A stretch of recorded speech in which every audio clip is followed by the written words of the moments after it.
দেখবেন বাংলাদেশে আমাদের ক্রিকেটাররা যখন অন্য কোনো দেশের সাথে খেলে, অনেক সময় এমন হয় বল বাকি একটা, রান দরকার 6টা।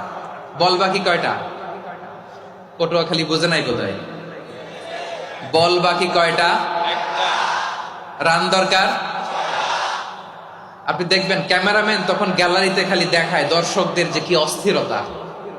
হিপ হপ স্টাইলের মেয়েটা, যে মেয়েটার ওড়না এতক্ষণ ছিল গলায়, এতক্ষণ কইছিল, ওই মেয়েটা দেখবেন ওড়নাটা টেনে মাথায় দিয়ে এরকম মুনাজাত ধরতেছে, আল্লাহ আল্লাহ একটা ছক্কা, আল্লাহ আল্লাহ আমার লাল সবুজের পতাকারে তুমি অপমানিত কইরো না আল্লাহ, ইন্ডিয়ার সাথে আমাদের খেলা, আল্লাহ আল্লাহ একটা ছক্কা, একটা একটা।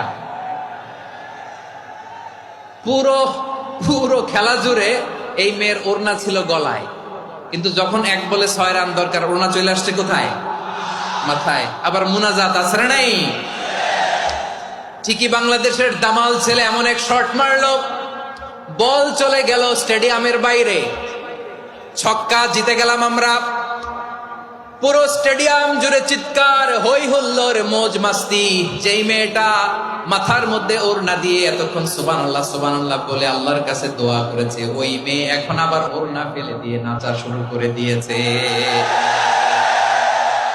তাহলে আল্লাহর ভয়, আল্লাহর প্রতি আস্থা, বিশ্বাস, ভালোবাসা, এটা কি ক্ষণিকের জন্য? মানে আমার যখন লাগবে তখন আল্লাহর ইউজ করবো নাকি?